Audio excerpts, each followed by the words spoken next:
Você pode se sentar. Se você tem uma Bíblia, quero que abra no capítulo 6 de Josué. Fico muito feliz que vocês estejam aqui. Olha, estamos percorrendo o livro de Josué e cada semana é independente. Ele traz grandes lições para nós, para a vida. E nesta manhã, a partir de Josué, capítulo 6, quero falar com vocês sobre algo e quero que pensem nisso, porque se aplica a todos neste lugar. Quero falar com vocês sobre como transformar batalhas em bênçãos. E todos nós enfrentamos batalhas. Diga amém.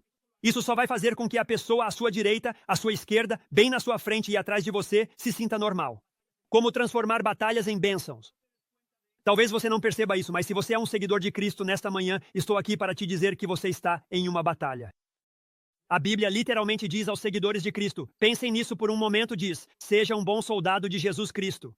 Então pode ser que você não use um uniforme militar, mas na verdade você está em uma batalha. E eu quero te encorajar. Eu tenho o dom da exortação.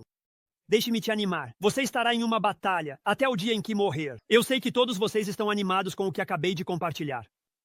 Agora eu não preciso te ensinar. Não preciso passar muito tempo nesta mensagem falando sobre como a vida é cheia de batalhas.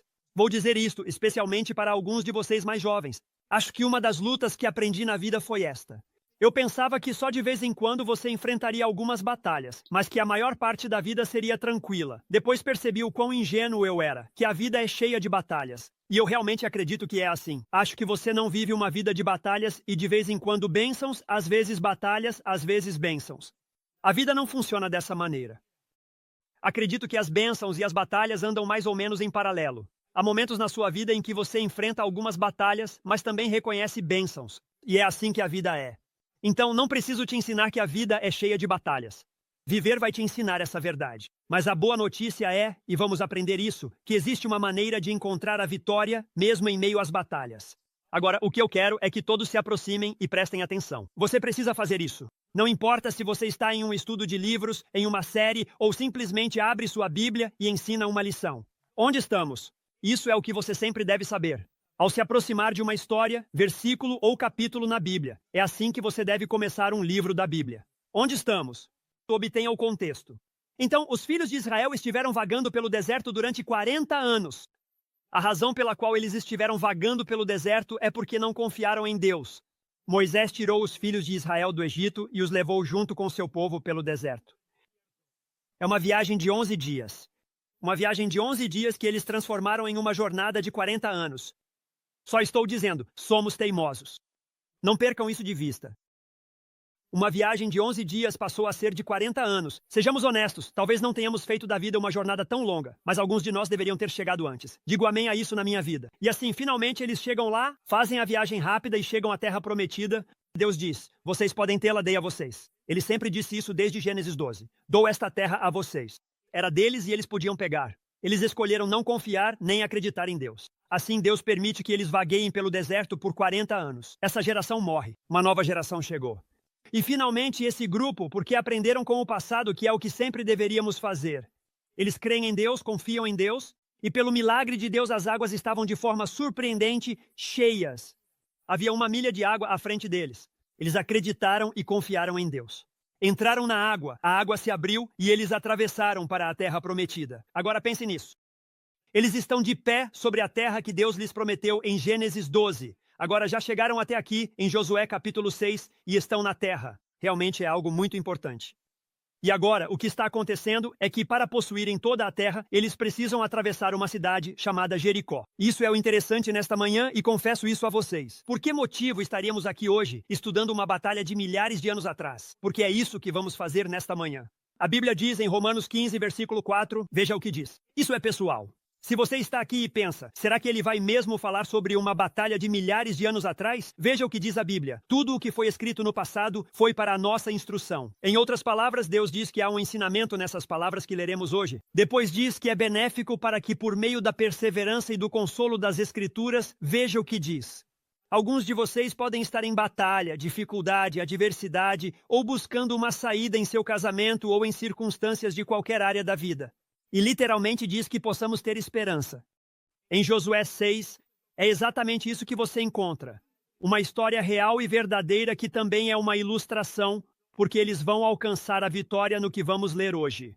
A Bíblia nos diz que os princípios que lhes deram a vitória são exatamente os mesmos que Deus, o Deus do universo, usaria para te dar a vitória. Se você está aqui e quer o melhor de Deus para a sua vida, não estou falando de uma vida comum. Estou falando de uma vida extraordinária, onde Deus, mesmo na dificuldade, adversidade, batalhas e guerras que todos nós enfrentaremos, diz: vou te mostrar como alcançar a vitória. O Deus do universo diz: posso te dar a vitória na vida, no que você enfrenta, se seguir estes princípios. Nesta manhã há duas verdades. Isso não vai tornar a mensagem curta. Só pensei em duas. Vamos lá. Número 1, ele fala sobre as batalhas que enfrentamos. É a primeira coisa que você vê nesta passagem.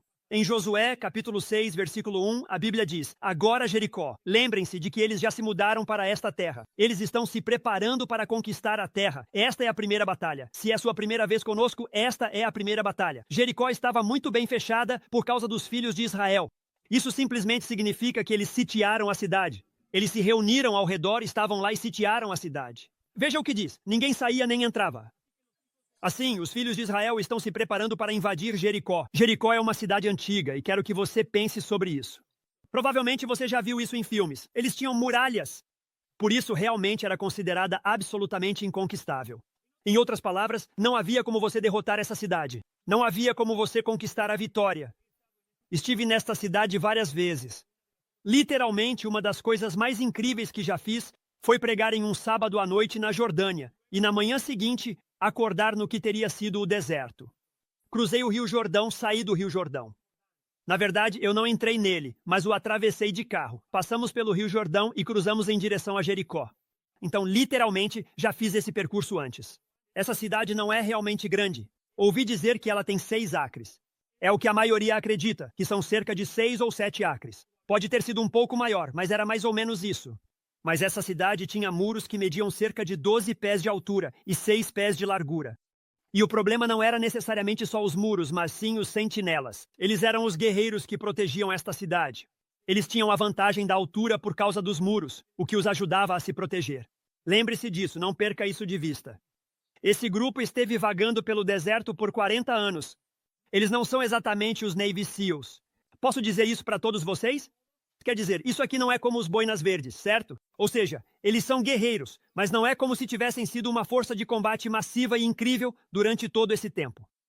E quando você vê isso, quando chega a essa passagem, realmente parece uma tarefa impossível enquanto eles se aproximam desse inimigo. Agora, você sabe o que a Bíblia diz que você enfrenta? Ouça isso. Você sabe o que a Bíblia diz? Que você enfrenta uma tarefa impossível por si só. Esse é o ensinamento claro da Bíblia. Sabe, às vezes começamos a nos reunir com a igreja, a nos vestir melhor, talvez a nos cercar de amigos melhores e pensamos que podemos conquistar coisas para Deus com nossa sabedoria, força e habilidade. Mas a Bíblia diz que isso é impossível. Para alguns, a razão pela qual estão frustrados com a fé em Cristo é porque tentam com sua própria sabedoria, bom senso, força e habilidade, e por isso fracassam. Não porque Deus falhe, mas porque Deus diz que você é quem vai falhar. A Bíblia diz que enfrentamos não apenas um inimigo, mas 3. Vou nomeá-los para que todos saibam quais são. Todos nós enfrentamos Jericó, e mais de um. A Bíblia diz que enfrentamos o mundo. Esse é o sistema de valores que nos cerca.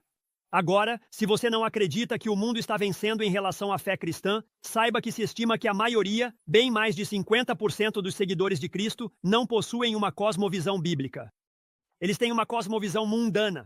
Isso é um fato. A Bíblia diz que temos essa guerra que nos leva a pensar mais como o mundo do que como Deus, e assim perdemos a batalha. Também existe a carne. Todos nós conhecemos a carne. Vamos lá agora, alguém te diz algo e logo vem aquele pensamento rápido de resposta. Alguém sabe do que estou falando? A carne diz: bom, bendito seja Deus. Quero dizer isso, quero falar, quero fazer. Não fique tão espiritual assim esta manhã. A carne, os desejos, coisas que quero dizer, coisas que quero fazer, coisas que sinto e sei que Deus não aprova, mas que quero fazer. A Bíblia diz que também temos o diabo. Ele é um ser real. Jesus, quando esteve na Terra, disse que ele tem um propósito para a sua vida. Muitas vezes falamos sobre o fato de que Deus tem um propósito para a sua vida. Você deve saber que Satanás também tem um propósito para a sua vida. Ele vem para roubar, matar e destruir. Deus veio para que você tenha vida em abundância. Por isso Cristo veio. Mas você tem um inimigo que luta contra você de forma constante, esperando te roubar, matar algumas coisas na sua vida e destruir outras. Ouça isso. A Bíblia não diz apenas que há uma batalha ao nosso redor, mas também dentro de nós. A boa notícia é que os princípios que vamos buscar podem nos ajudar a vencer Jericó, que nos impede de ter o que Deus quer para nós. Pense nisso por um momento. O que esses muros representam?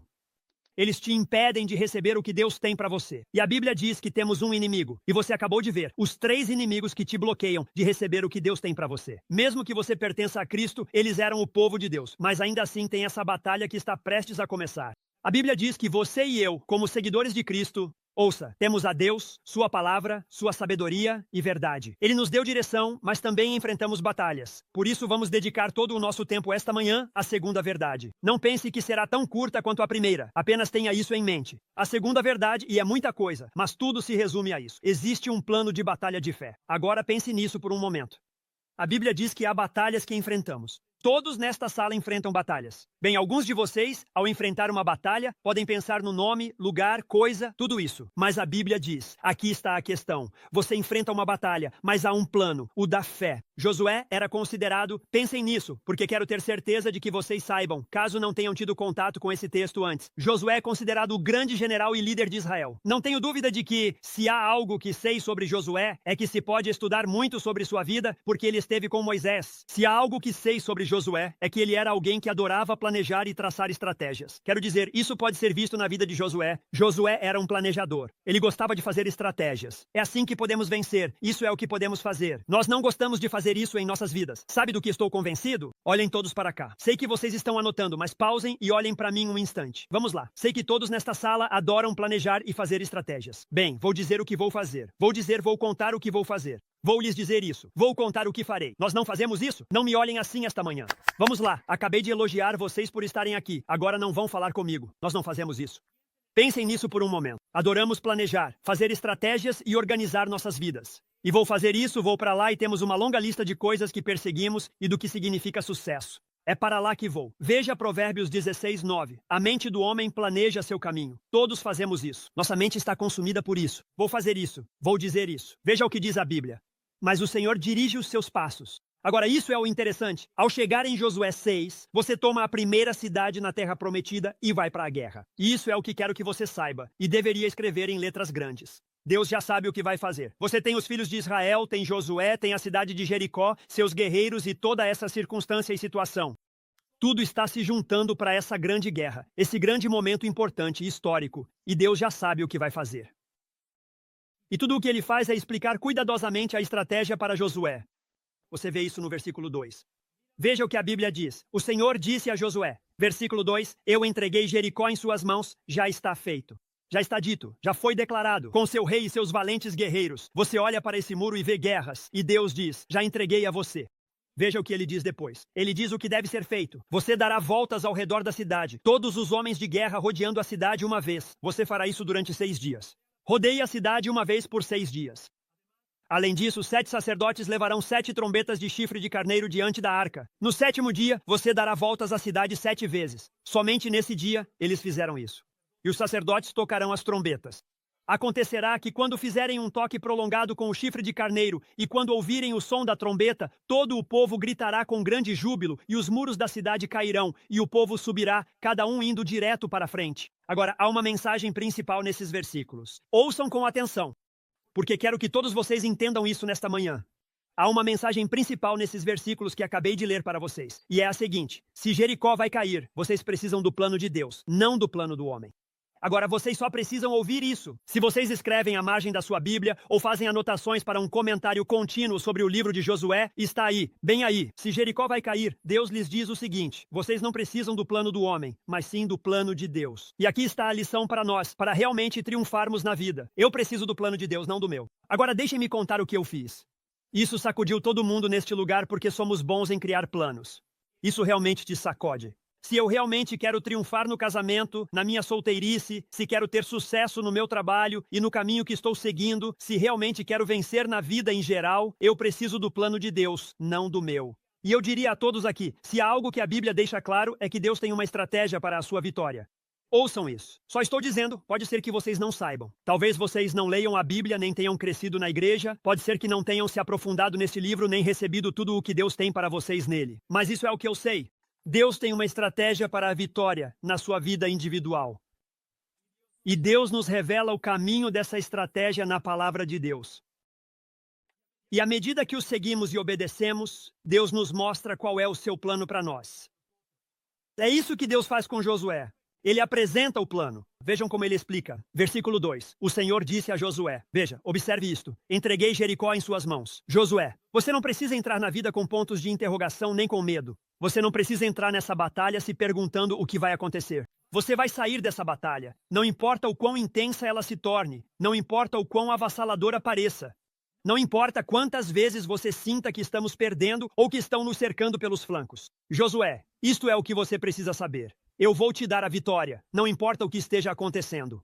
Não importa o que você veja, pode confiar nisso.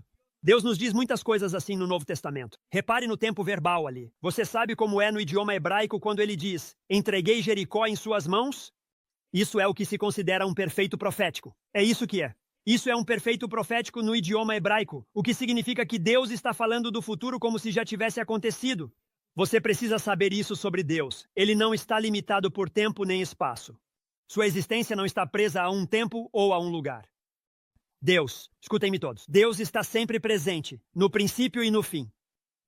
Ou seja, Deus não está no céu dizendo, me pergunto como tudo isso vai acabar. Ele não está assistindo a um filme se perguntando como vai terminar. Não é assim que Deus funciona. Ele declara porque já viu e já sabe. E Deus diz, já entreguei Jericó em suas mãos. Aí há uma grande lição. E isso é uma luta interna maior na sua vida do que você imagina. A lição é esta. A vitória no final pertence ao Senhor. A vitória no final pertence ao Senhor. O que isso significa? Se hoje você se pergunta como vencer no seu casamento com dificuldades ou, olha, nas suas finanças que estão um desastre, é isso que quero dizer. Como posso obter a vitória no que faço na minha vida e para onde estou indo?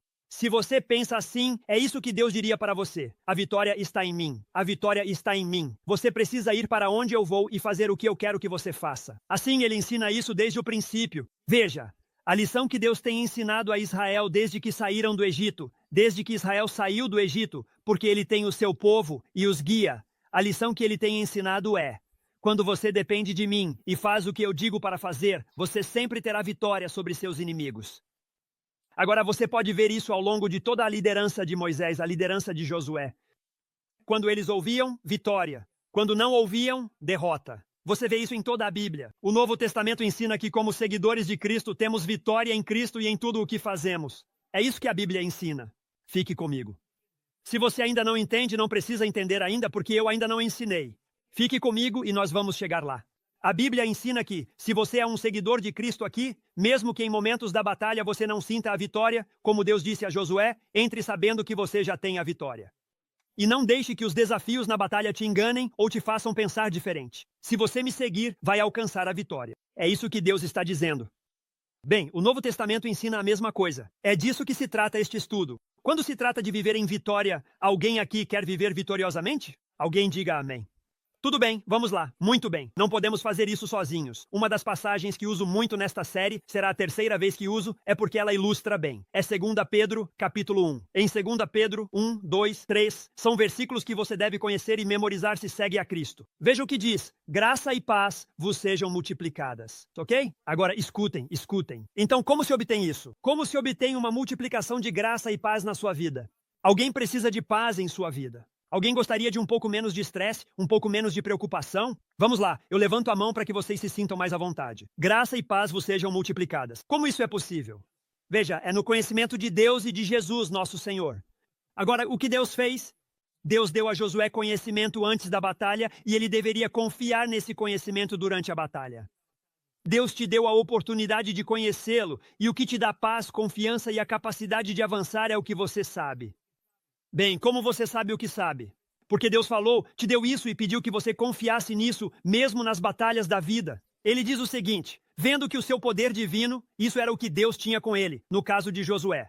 Deus estava com Josué, vendo que temos o seu poder divino que nos concedeu. Veja o que a Bíblia diz, tudo o que pertence à vida e à piedade. Deus nos dá tudo o que é necessário para as batalhas, vitórias e bênçãos da vida. O que Deus falou e deu está disponível. Se você nunca chegar a aprender sobre isso e colocar em prática através do Espírito de Deus, sua orientação, a igreja e tudo o que Deus nos deu, você vai perder. Ele diz, eu te dei tudo. Veja o que ele diz. Onde está tudo isso? Pense nisso por um momento. Você vem à igreja todo domingo, me aguenta. E sim, acho que algumas pessoas pensam que se conseguirem suportar minhas mensagens, poderão ir para o céu de graça. Mas esse não é o caso. Pensamos assim, se eu for à igreja e me sentar, espero que Cinderela ou a fada madrinha venha jogar pó mágico em mim e a vida se resolva. E esse não é o ensinamento da Bíblia. Como chegamos até aqui? Como eu obtenho tudo o que Deus tem para mim? Veja o que diz. Através de quê? Através do verdadeiro conhecimento daquele que nos chamou por sua própria glória e excelência. É por isso que buscamos a Jesus. É por isso que estudamos a Bíblia e praticamos permanecer nele. Você pode aprender mais em nosso livro Vida 15:5 ou em nossas redes sociais. Fazemos o Vida 15:5 para te ensinar os fundamentos da sua fé, como caminhar com Deus, para que você saiba o que Deus quer para a sua vida. Olha, quero que você pense sobre isso e não vai aparecer na tela, mas nas nossas batalhas a única coisa que importa é Jesus. É isso que você aprende com esse texto. Você deveria anotar isso. Por exemplo, você está sentado e pensa, espero que ele fale sobre isso porque estou lutando. Espero que Deus me diga algo hoje porque estou passando por uma batalha. É isso que Deus diria para você. A única coisa que importa é Jesus.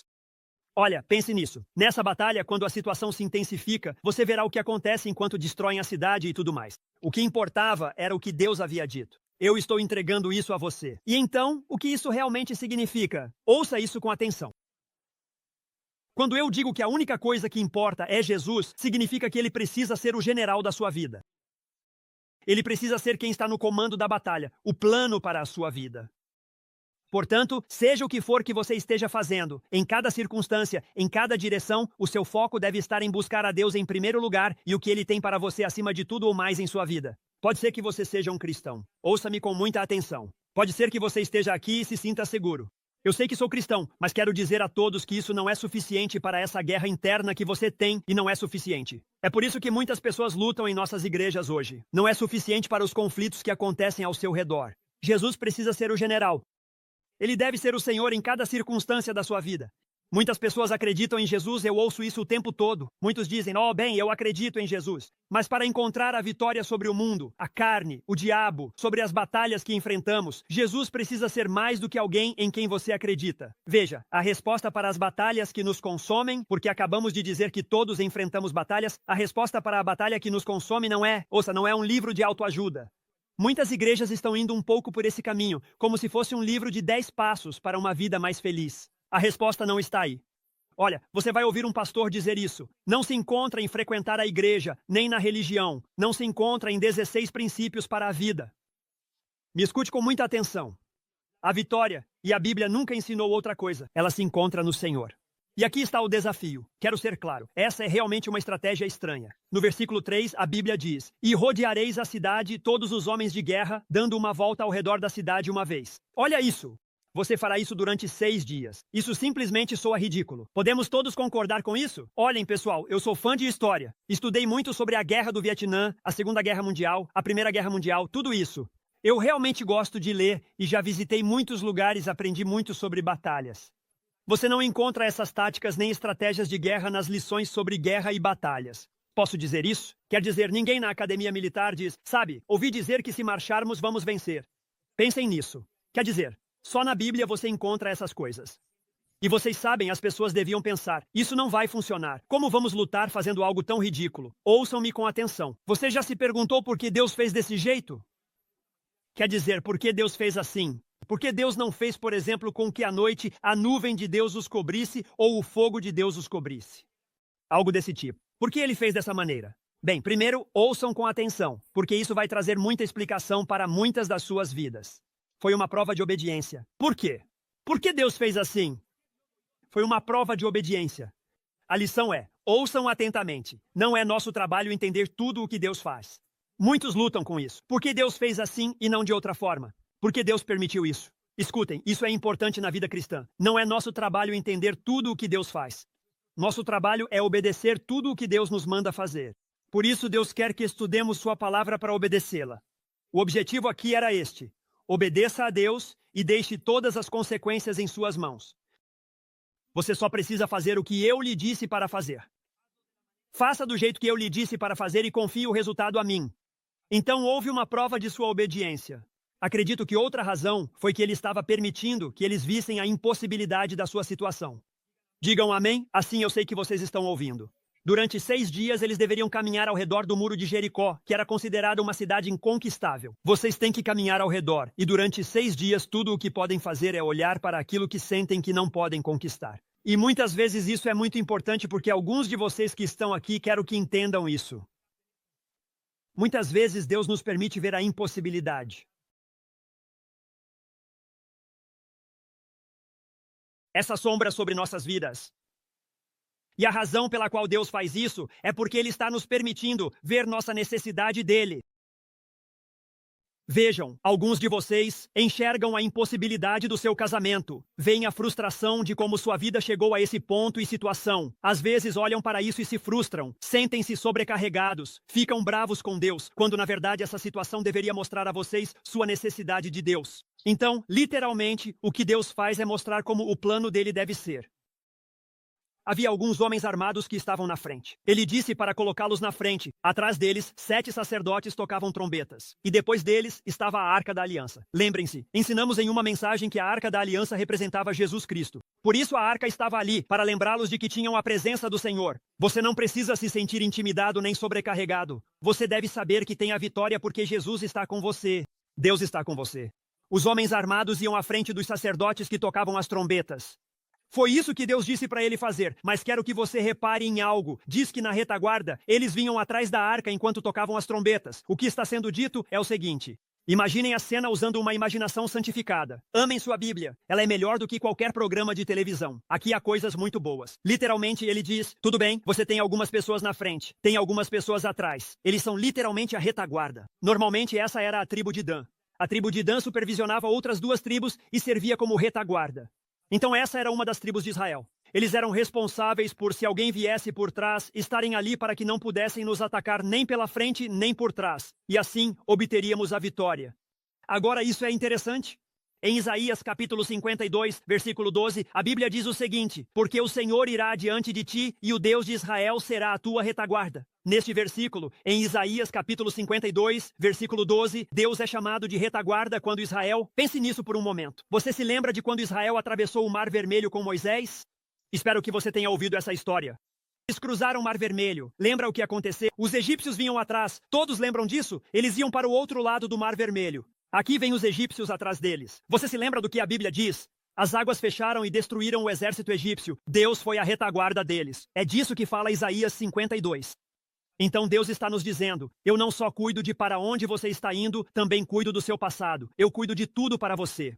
Frequentemente falamos que Deus nos guia, mas Isaías 52, 12 também fala sobre o fato de que Ele vela por nós. Ele nos guia, mas também nos protege. E ainda é melhor do que isso. Alguém pode perguntar, por que você foca tanto nessa questão da retaguarda? Digam amém, assim sei que estão ouvindo. Porque isso é ensinado de uma forma muito mais pessoal para a sua vida e para a minha. Quando você pensa no fato de que Deus estava tentando ensinar aos filhos de Israel que qualquer coisa que esteja diante de você, eu cuido dela. Qualquer coisa que esteja atrás de você, eu cuido dela. Deus os havia perdoado. Eles não quiseram seguir a Deus. Receberam o juízo de Deus e acabaram no deserto por 40 anos. E ainda assim, Deus protegeu isso. Deus protegeu o seu plano e os levou para onde Ele queria, mesmo que eles tenham caminhado em desobediência. Bem, quando Jesus esteve na terra, Ele ensinou sobre a nova aliança. Lembre-se, Antigo Testamento significa Antiga Aliança. Novo Testamento significa Nova Aliança. Muito bem, o Antigo Testamento era uma imagem de Jesus. O Novo Testamento é Jesus, o Messias que nos redime. E é isso que está acontecendo. Bem, quando Jesus estava se preparando para ir ao céu, ele reuniu seus discípulos e disse isto a eles em João capítulo 14. Veja o que ele diz. Eu pedirei ao Pai, e ele lhes dará outro Consolador para que esteja com vocês. Veja isto, para sempre. Esse é o Espírito da verdade, a quem o mundo não pode receber, porque não o vê nem o conhece. Diz que aqueles que não conhecem a Cristo não entendem isso. Isso é para os seguidores de Cristo e para aqueles que confiam em Deus. O Consolador virá e vai nos guiar e dirigir. Veja esta última frase. Mas vocês o conhecem porque ele permanece com vocês e estará em vocês. Agora, isso você não vê no Antigo Testamento. Pense nisso por um momento. Se você estudar o Antigo Testamento, verá que quando saíram do Egito, eles tinham uma nuvem e tinham fogo. E a maneira como sabiam para onde ir era seguindo a nuvem e o fogo. Eles tinham o tabernáculo no Antigo Testamento. Eles tinham esse tabernáculo que representava Deus. Era a presença de Deus. E as pessoas podiam acampar ao redor dele, certo? Eles podiam se reunir ao redor dele. Mas esse não é o Novo Testamento. O Espírito, ouça, podia capacitar as pessoas no Antigo Testamento, mas nunca, preste atenção nisso, nunca habitou permanentemente em alguém. Por isso você vai ler na vida de Sansão. Alguns de vocês talvez não saibam quem é Sansão, mas há uma história de Sansão na Bíblia, e a Bíblia diz que o Espírito vinha sobre ele, mas não permanecia com ele. Ele não ficava com ele, apenas vinha sobre ele. Mas aqui está a questão. Depois que Jesus sobe ao céu, recebemos essa linda promessa de que Deus nunca nos abandona. Pense nisso por um momento. Deus não nos abandona para que enfrentemos a vida sozinhos. Pelo contrário, Ele nos guia, nos consola, intercede por nós e não faz isso à distância. Ele faz isso dentro de nós através da palavra, através do Espírito de Deus. É como se Deus estivesse sempre presente com você.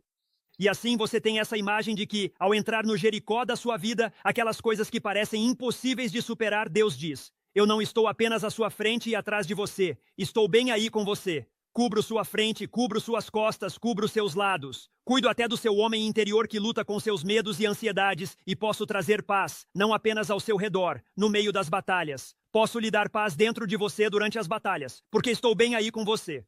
Essa é uma promessa das Escrituras. Gente, hoje nós temos algo muito melhor mesmo. Deixem-me mostrar mais para vocês. Quero que prestem atenção ao número 7. No versículo 4, a Bíblia também diz o seguinte: vejam, 7 sacerdotes levarão 7 trombetas de chifre de carneiro diante da arca. Depois, no 7º dia, vocês marcharão ao redor da cidade 7 vezes e os sacerdotes tocarão as trombetas. O significado raiz de 7 em hebraico é, se você está anotando, estar cheio ou satisfeito. Esse é um número de conclusão. Se você está familiarizado com a sua Bíblia, sabe que 7 é o número da plenitude. É uma imagem de totalidade. Deus está dizendo, vou te dar uma vitória que é totalmente completa. Você sabia que é isso que Deus quer para você? É por isso que estudamos este livro. Isto não é, ouça, a terra prometida não é uma imagem do céu, é uma imagem da vida aqui, uma imagem da santificação, onde Deus nos faz crescer e nos desenvolve. E a lição é esta, Deus proverá e sempre provê. Essa é a lição, o que Deus está dizendo. Pense nisso. Até mesmo em seu planejamento, ele tenta lhes dizer, eu tenho tudo sob controle. Alguns de vocês, ouçam, Deus trouxe vocês aqui esta manhã para dizer que é difícil, é duro, parece insuperável. Quero dizer, parece que não se pode encontrar a vitória, mas eu cuido disso. Ouça o que a sua Bíblia diz em 1 Coríntios 15, versículo 57. Diz, graças sejam dadas a Deus. Veja o que diz, que nos dá a vitória por meio de nosso Senhor Jesus Cristo. É como se a vitória fosse o mantra de Cristo, por isso não podemos ser fofoqueiros, por isso não podemos ser reclamões, por isso não devemos ser chorões, porque a Bíblia diz, você deveria fazer um estudo sobre isso. A Bíblia diz isso repetidas vezes no Novo Testamento, então você pode procurar no Google e simplesmente digitar versículos na Bíblia que falem sobre isso. Eu sei, Deus está constantemente nos dizendo coisas no Novo Testamento onde ele diz, porque sabemos, porque sabemos, porque sabemos. Literalmente, Deus vai até Josué e diz, eu entrego Jericó a você. Então, olha, eu vou lutar a batalha. Eu vou confiar em Deus. Eu vou dar passos de fé. Eu vou caminhar em obediência porque eu sei que Deus me deu Jericó. Eu não necessariamente sei como ele vai fazer isso. Essa é a parte louca do plano. Mas escute, eu posso confiar que Deus vai me dar o que eu preciso. Isso é simplesmente bom. Isso é simplesmente bom. Vamos continuar. Olhem para as trombetas. Vocês sabiam que em Números capítulo 10, praticamente há um capítulo inteiro falando sobre as trombetas? É muita coisa. Deus estava na antiga aliança mostrando muito do que iria acontecer na nova aliança. Eles tinham 2 tipos de trombetas. Uma era de prata e emitia um som. Eles tinham trombetas de chifre de carneiro usadas nas 7 festas. Na Bíblia, usavam essas trombetas nas festas. Qual era o propósito? O que era uma trombeta? Digam amém para eu saber se estão me ouvindo. Era um reconhecimento da presença de Deus. Isso é tão bom. Era um reconhecimento da presença de Deus entre o seu povo com o propósito de dar.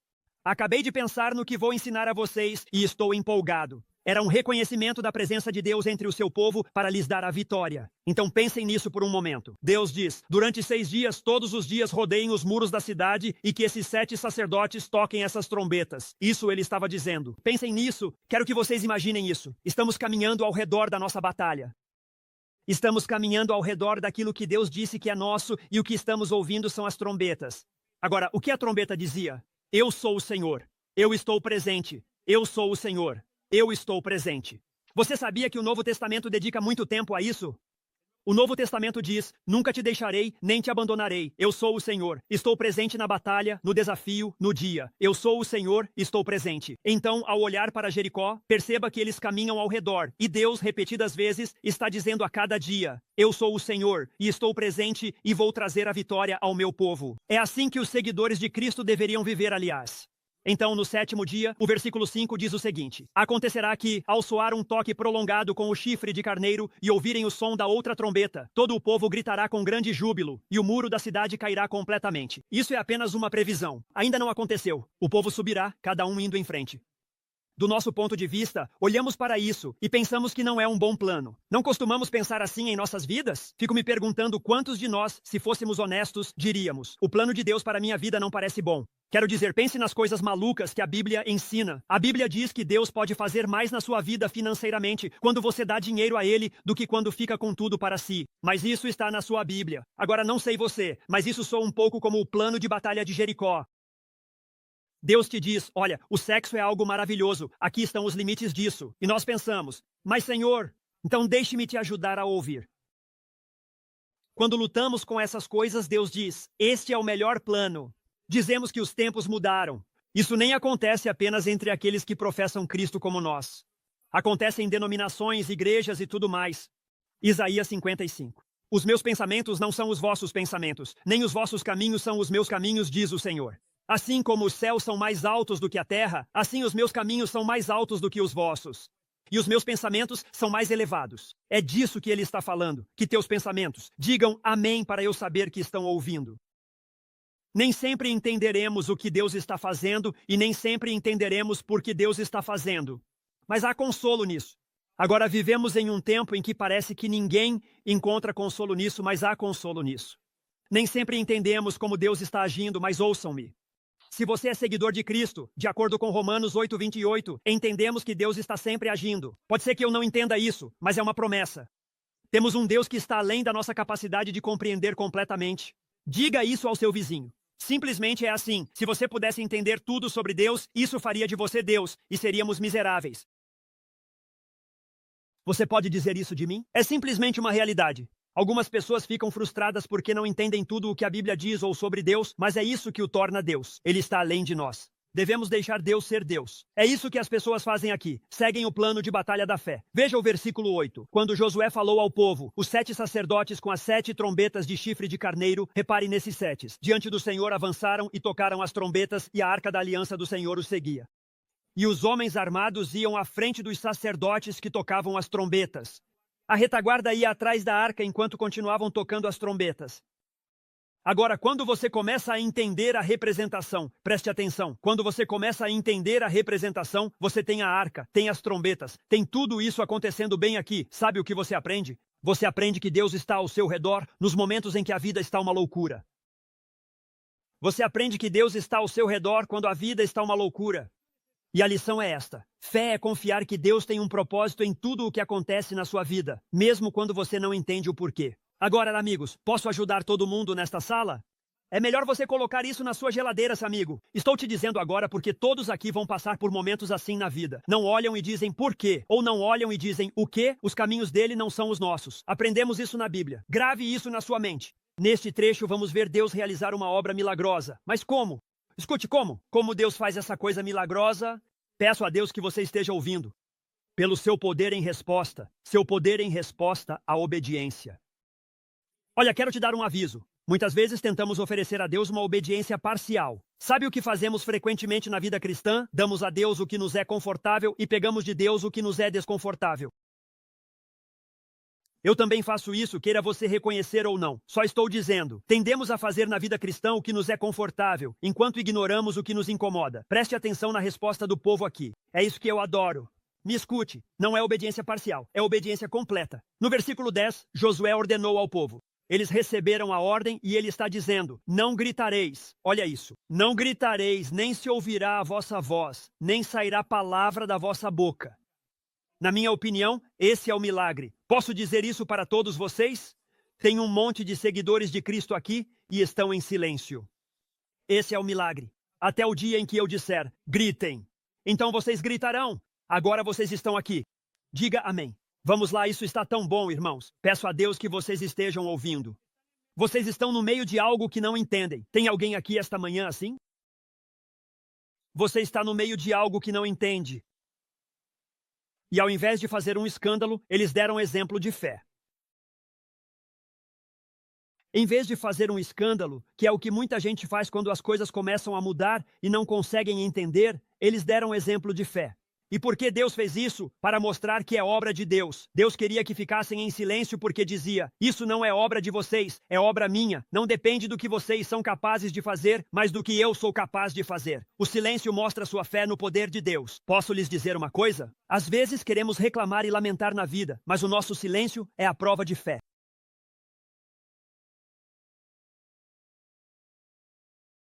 Não reclamar, não lamentar.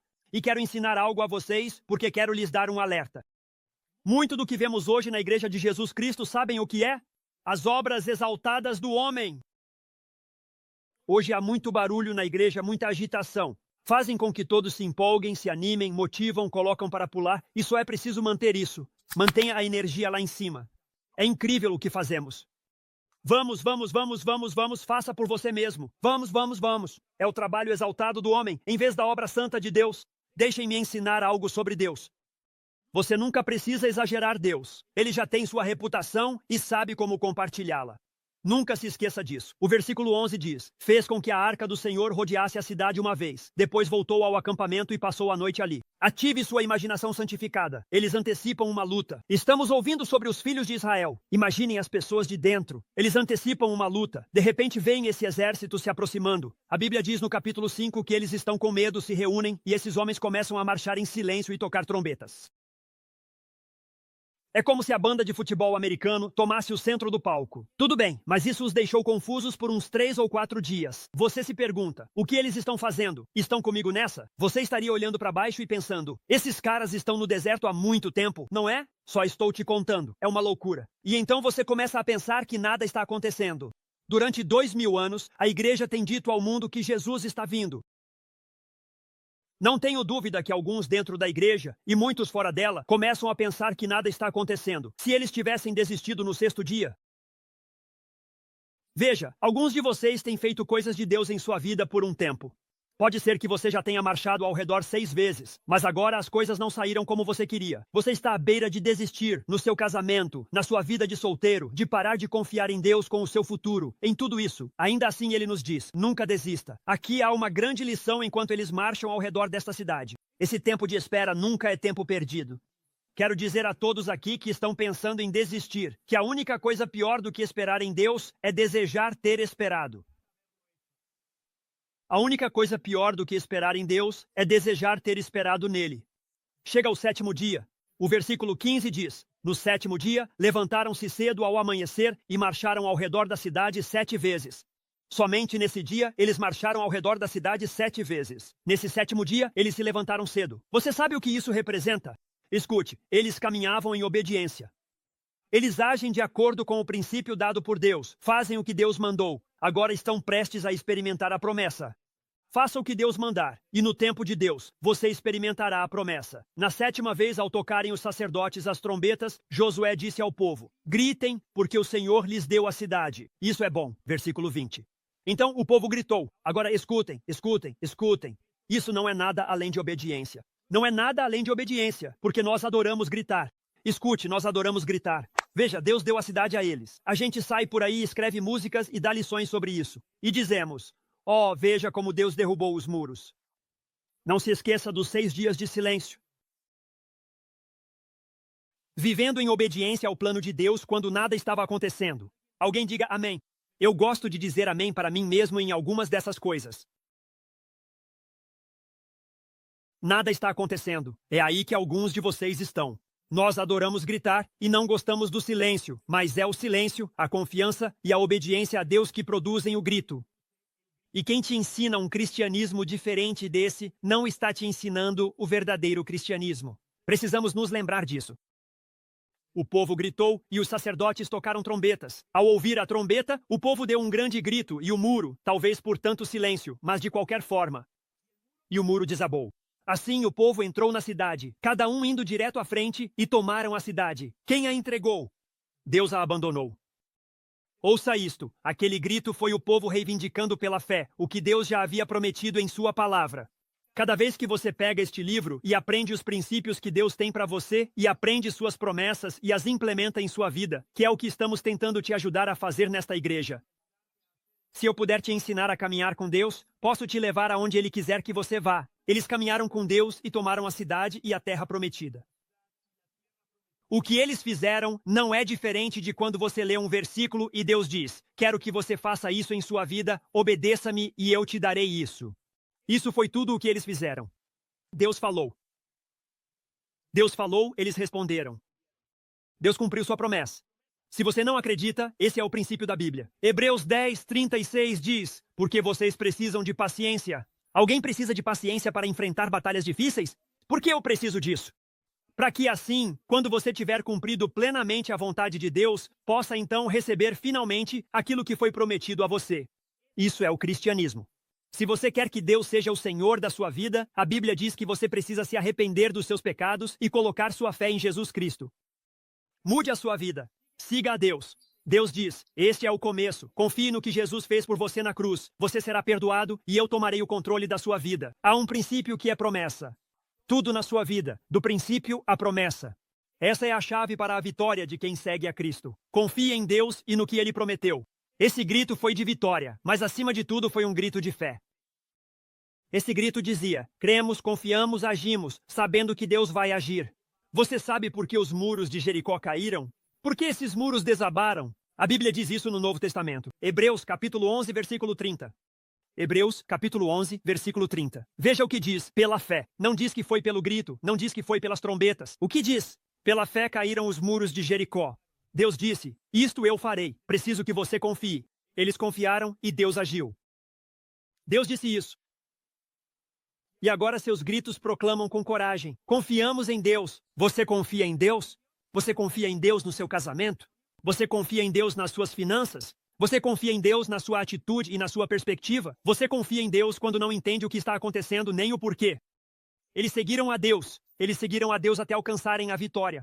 O versículo 21 ensina que eles destruíram tudo na cidade. Eles fizeram isso porque nos versículos 17, 18 e 19 ouçam: Deus lhes disse para destruírem a cidade. Agora vou fazer um ensinamento bíblico. Prestem atenção. No versículo 18 disse: não quero que peguem nada da cidade. Tudo me pertence. Ele estava dizendo: eu conquistei esta vitória. Fui eu quem fez isso. Então quero que tudo seja para mim. Leia. Versículo 18. Destruíram a cidade. Versículo 21. Destruíram esta cidade. Muita gente olharia para nós, mestres da Bíblia e seguidores de Cristo, e diria: como explicam isso? Se você estudar toda a Bíblia, em outras passagens, a Bíblia diz que a iniquidade dos cananeus estava completa. Isso significava que a Bíblia diz em Hebreus que o sangue de touros e ovelhas, sacrificados como sistema de sacrifícios, imagem de Jesus Cristo, nunca pôde eliminar o pecado. Só nos dava tempo, esperando por Jesus Cristo. Esta era uma cidade perversa. Esta era uma cidade que pegava seus próprios bebês e os sacrificava no fogo. Era uma cidade cheia de pecado sexual. Nhai. Você pode dizer: pastor, por que isso? Tudo estava indo tão bem até você falar sobre isso. A lição é esta: Deus julga o pecado e precisamos ensinar toda a Bíblia. Sempre fez isso e sempre fará. Mas quero que você saiba que a boa notícia é que há esperança.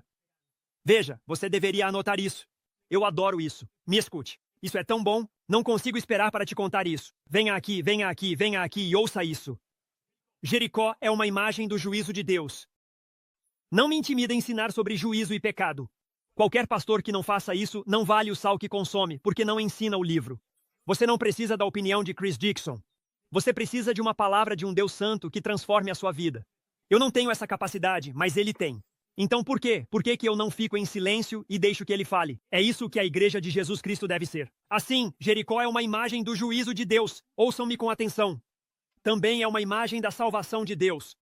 Isso eu adoro.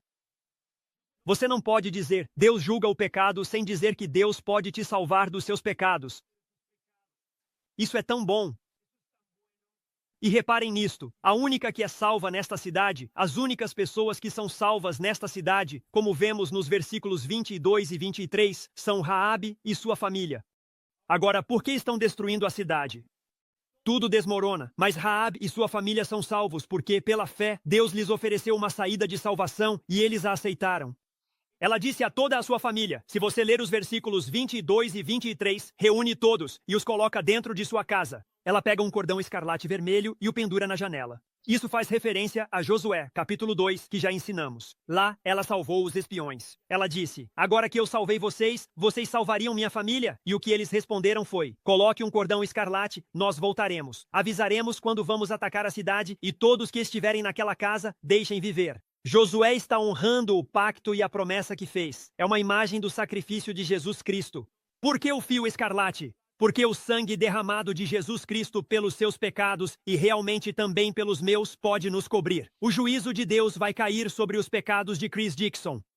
Mas porque eu entrei na casa de Jesus Cristo, o juízo caiu sobre Jesus em vez de cair sobre mim, sobre a minha vida. Por isso, a Bíblia diz em João 3,17 que Deus não enviou seu Filho ao mundo para condenar o mundo, mas para que o mundo, ou seja, todos nós que confiamos em Jesus, ouçam, reflitam e pensem nisso com atenção. Deus não o enviou para nos julgar, mas sim para que o mundo inteiro seja salvo por meio dele. Não é interessante que na história do juízo, a salvação seja o tema final e mais importante?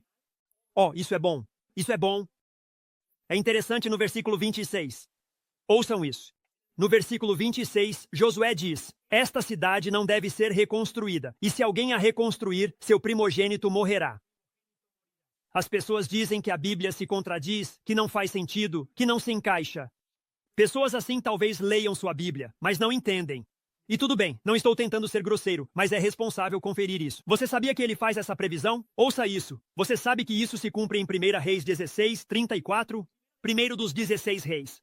Literalmente, alguém reconstrói a cidade e o primogênito morre.